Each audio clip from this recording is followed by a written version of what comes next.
I'm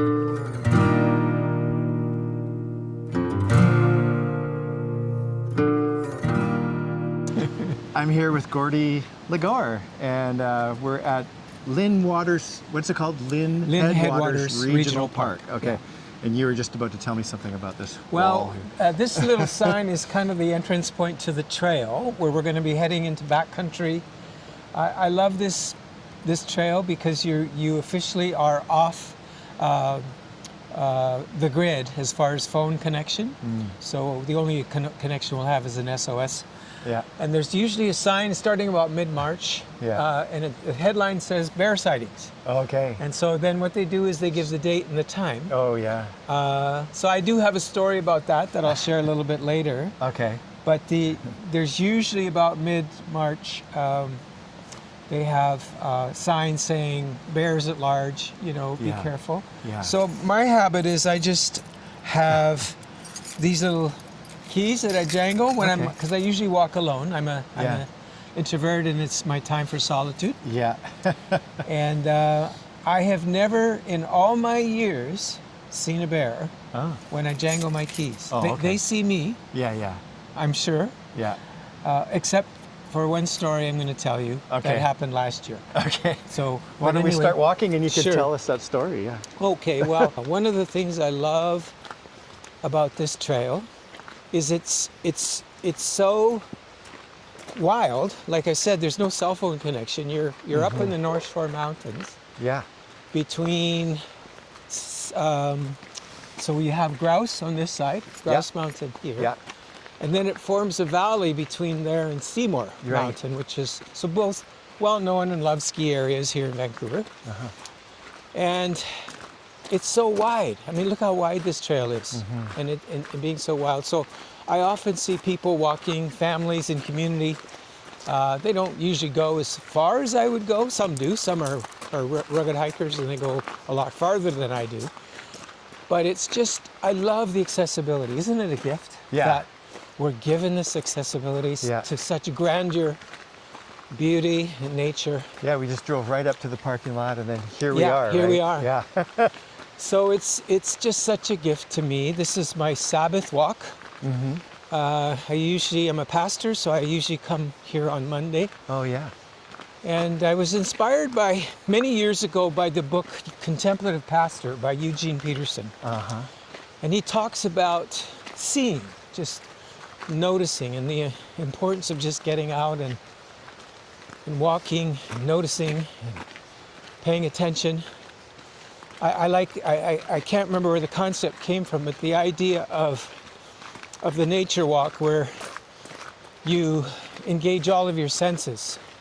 Right. So you're paying attention to what you're seeing, what you're smelling, what you're feeling, just that breeze, we can feel it right now. Yeah. Here's a little creek to the right of us here. Many waters. The river over there. Yeah. And amazingly, the bird song will come in waves. So sometimes there's just absolute silence. Yeah. And it's almost like they're hushed listening to the breeze or the water. And then other times they just burst into song. I have a bird app that helps me discern what I'm hearing. That's cool. But about a year ago, less than a year ago, it would have been early June, for the first time in my life, I came across a bear right in the middle of the trail. It was a bit narrower than here. It was a boardwalk. And the only way that I could get through was that boardwalk. Oh, yeah. And so he looked like he was enjoying the sun. Being a Vancouver bear, he was going to get as much sun as he could. Yes, he could. And so I stopped, and he was about, I'm not very good on distances, but maybe 30 meters ahead of me. And he obviously hadn't heard my keys. It was kind of like this, where the water was a bit louder. And oh, yeah. So I had a decision to make.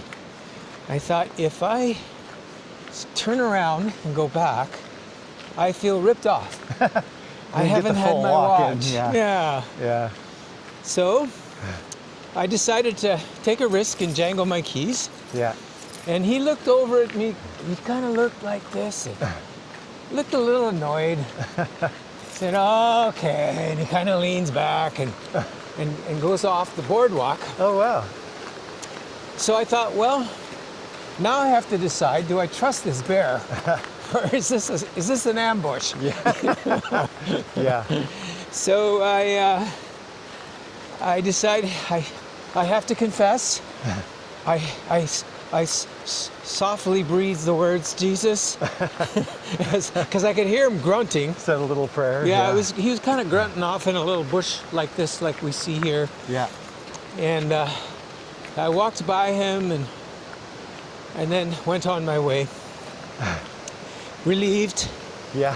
And it was interesting just to tell hikers, hey, beware. Yeah. As I met hikers. Yeah. I just met him, and then you tell the ranger, and they put it up on the whiteboard. So I got up on the whiteboard. You got on the board. You made the board. I made the board. Yeah. But it was a sacred experience, and in some ways, writ large, what I always experience out here is this sense of my own littleness and vulnerability and fragility. Uh-huh. And utter dependency. I was listening to Ronald Rollhauser the other day talk about the characteristic of children that God loves is their utter dependency. And I felt that. I felt that with that bear. I felt the sacredness, almost this connectedness. Like we made eye contact. Oh, yeah. We literally made eye contact. That's cool. And it felt so holy. Oh, wow. And that we He coexist. saw you and you saw him. I saw him. Yeah, neat. So Yeah. well, I wasn't expecting that with a bear encounter, that it would be almost a feeling of worship and awe, and wonder. And I know that I feel that with the trees. Yeah. But it's true. You get this.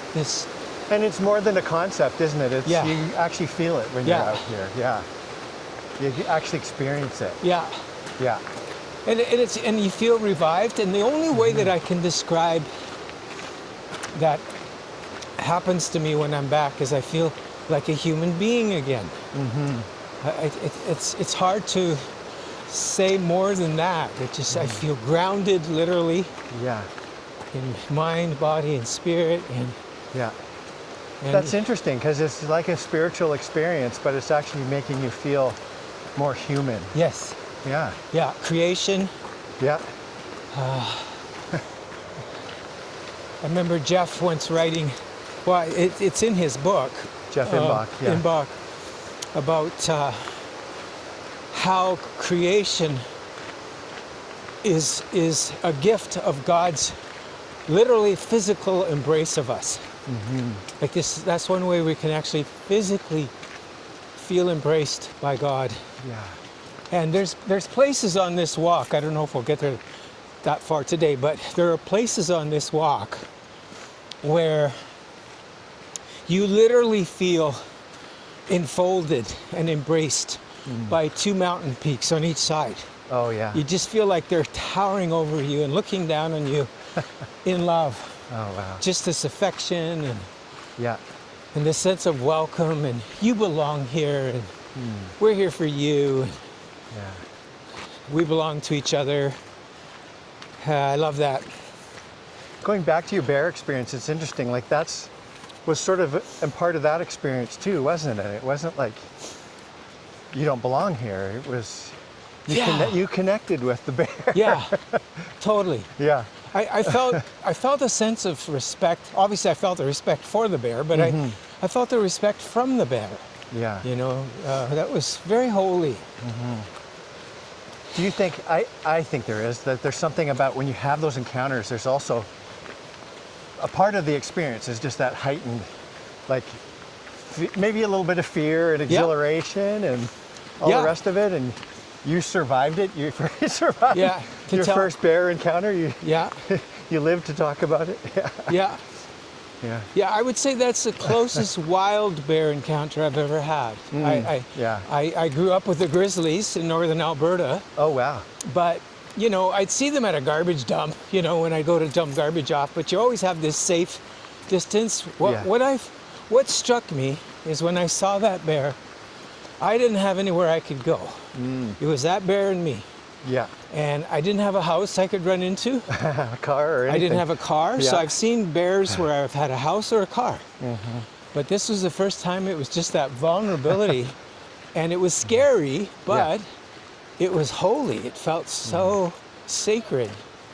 You know, obviously depending on God for protection, but more than that, I think it was just the vulnerability of being with that bear. You know, hello. Speaking of bear, looks like a polar bear. I love that. What was your experiences of nature like growing up? Did you? Well, as I mentioned, I'm very grateful. I grew up in northern Alberta, where a lot of small towns, close proximity to nature. So that was helpful. My dad had a real love for the outdoors, so he really cultivated that in me. And every year, he took us on these amazing family holidays where we just camp. And usually it was in the Rockies or the interior somewhere. Being Albertans, we loved those mountains. I grew up in Vulcan, Alberta for the first 6 years. Vulcan, yeah, I've heard of that. Now the Star Trek capital of the world, because they have a convention there every year. Oh, do they? Yeah. It's their kind of... Almost has to be. That has to happen. Yeah, claim to fame. Yeah. But I'd look out the window of our little Pentecostal parsonage and see... So your dad was a pastor? He was a Pentecostal pastor. Oh, yeah. And I could see the Rockies saying, come to us. Yeah. So he'd take us camping out there in the Rockies. And it's interesting because there's 3 things I love about a place: mountains, forest, and ocean. And when I was 16, he took us on this epic Easter family holiday, and it was my first visit to Vancouver. Oh, yeah. And I fell in love. I just fell in love. I said, does it get any better than this? You get a beautiful city in the setting that it's in. You've got all 3 that you talked about. You got the ocean, the mountains, and the forest. I was hooked. It took me about 14 years to get here. But was that your first experience of the ocean? Like It was. Oh, wow. Yeah. At 16. Yeah, I had not seen the ocean before. You know, as an Albertan, a big city would be, you know, Edmonton. We went to Edmonton, and it was kind of, you know, it was a big city, but nothing like what we experienced when we came here, and just with the landscape and geography.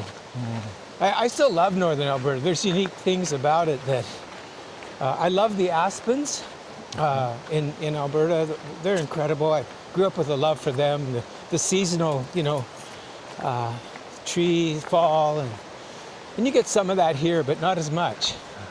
So every place is beautiful.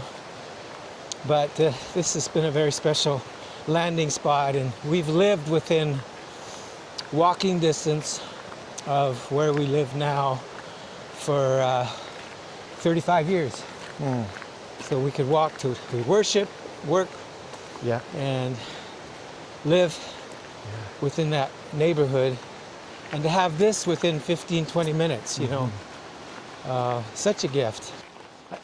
I was going to ask, I could see, because you are in a urban environment, this must be a bit of a sanctuary. Like you say, this is where you come on your Sabbath, right? Yeah. Yeah. Well, you can hardly believe that you're in a city of almost 3 million people, right? Yes. It's just so hard to believe. That's why I love these parks that are right next to these urban centers. Yeah. It just seems so healthy for me. Yeah. And then as soon as you step out the door of your car or however you get here, it's, you're in a different sort of sanctuary right away. Yeah. You know? Yeah. Yeah, it's like a return to the garden. I was very inspired by the guy who wrote, Jacques Ellul, when he wrote the book Meaning of the City. And he talks about if you're going to, how there's this call to all those who are urban dwellers to leave the city. And you don't leave the city to abandon it, to escape it. You leave the city to be replenished and restored so that you can serve the city. So there's this rhythm of leaving and returning. And so I feel like that on Sabbath. I feel like I leave the city so that I can serve the city. Yeah.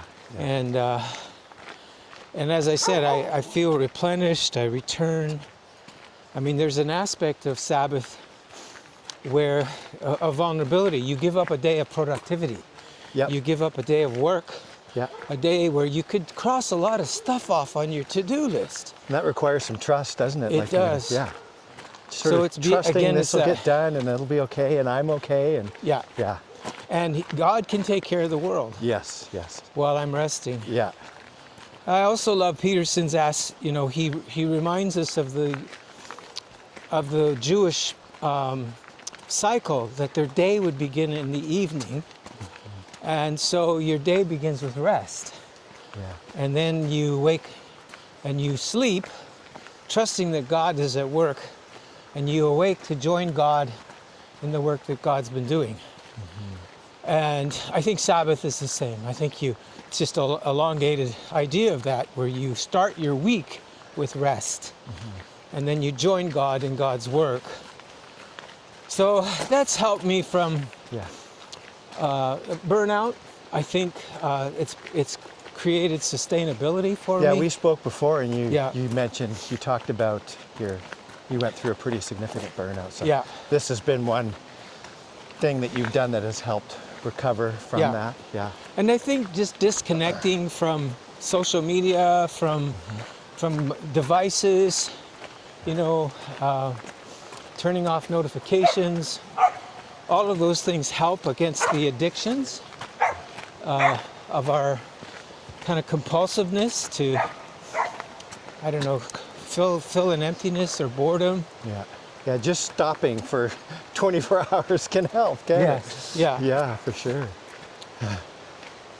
So a question I've been asking all of my guests, and it's not nature related, but I've been loving the answers and having this discussion, is just what is life teaching you right now? What's your learning edge?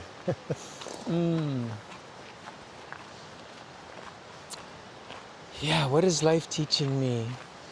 Well, I think one thing that comes to mind is the story that N.T. Wright tells of when he went on this hike. I'm not sure if it was in the Alps or somewhere in the Highlands of Scotland or where he was, but it was pretty easy going to start. And then as it went on, it got pretty arduous and steep. And in fact, there was this one place where they had to climb a cliff, with a rope. And so it got very arduous. And he was likening that to the Christian life, to the walk of faith, and even Jesus' own story of how it was pretty smooth going to start, wasn't it? And then it got pretty steep and arduous. And so he writes about how that often in our later seasons of life, we think we're just going to relax and take it easy. And that's the hope anyway. Yeah. But it's actually greater requirements of faith, courage, trust that all will be well. As you deal with the realities that I can't remember if I talked about this on the podcast, but just the seasons of life. There's spring. That's our early years when we're emerging, right? Yeah. And we're developing and growing. Then summer is our years of productivity, and that can be a long time, 50 years, and then there's autumn, and autumn is where we harvest the experiences of our life to give away. And I feel that's where I am, but boy, I tell you, it's not a time to sit back and take it easy. There's incredible challenges, and of course, the circumstances of our world don't help. The world's craziness is always before us, and having to navigate that, and how to be a non-anxious, loving presence. It's still my greatest joy just to A non-anxious, loving presence. That's a mouthful. I love it. Those are great. That's a great phrase. Because sometimes you don't feel like you have a lot to give, right? Like we get into the comparison game and Yeah. the gifts, and But just being present can be such a gift. being a loving, listening presence to people, and how much that, just what a gift that is and what a difference it makes for people. I think in their capacity to discern for themselves, where is God in all this? That's going on in my life right now, whether it's pain or confusion or setbacks or joy. It's just that non-anxious, loving presence seems to have a gift in helping people discern where God is. Just by, it's like the little girl, remember when the parents said to her, Jesus is with you, she was scared to go to sleep, and she said, yeah, but I need a God with skin on. Yeah. And I feel that's what this is. Yes. It's that incarnational presence.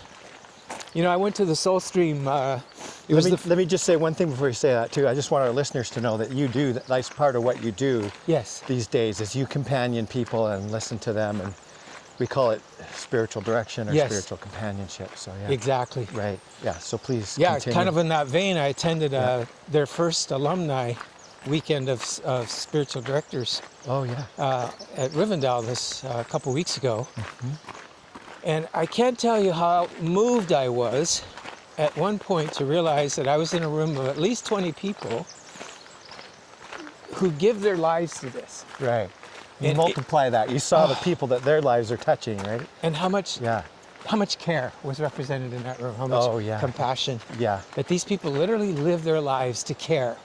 And the multiplied circumstances that were represented in that room of people who are walking with people who are dying, people who are walking with a loved one who's dying, or just all kinds of circumstances and situations. But the greatest gift they're offering is care and presencing themselves with people. Yeah, it's lovely. So and it is so encouraging to know that that's going on in the world today. And, yes. It's got to be my biggest hope. I think it's my biggest hope. Right. Yes. Is that love is still active and working, and amidst all of the chaos and craziness of our time. So for you personally, is that learning edge just that you're really appreciating that, or you're coming into more of a knowledge of what stage of life you're at and learning to accept that and what goes with it? Or I know that you're transitioning maybe. Yes. We are actually in the middle of a succession process with our church. Yeah. And there's a whole lot of anxieties that come with that on a whole lot of levels, right? But it's learning to let go and doing that lovingly, doing that generously, faithfully, doing it in a way that's an act of love for the community, and being attentive to the season that you're in. So I'm not graduated yet on that, but it's definitely some of the things that you're preparing for graduation. Yeah. Yeah. Cool. As you thought about today, was there anything else that you wanted to share? Well, I love the term forest bathing, and I think I referred to it earlier, and it feels like off the top you did, yeah. Yes, so I feel like it's like a bath, just coming and just being washed by nature, loved by God through nature. As Jeff said, it's just the way God hugs us and embraces us. Yeah. And you hear the sounds. I find this is therapeutic. I think I mentioned in the podcast that I had a severe nervous breakdown, and for 5 years I was on heavily medicated. And I have not had to do that since 1994 when I came off medication. And this is one of the reasons.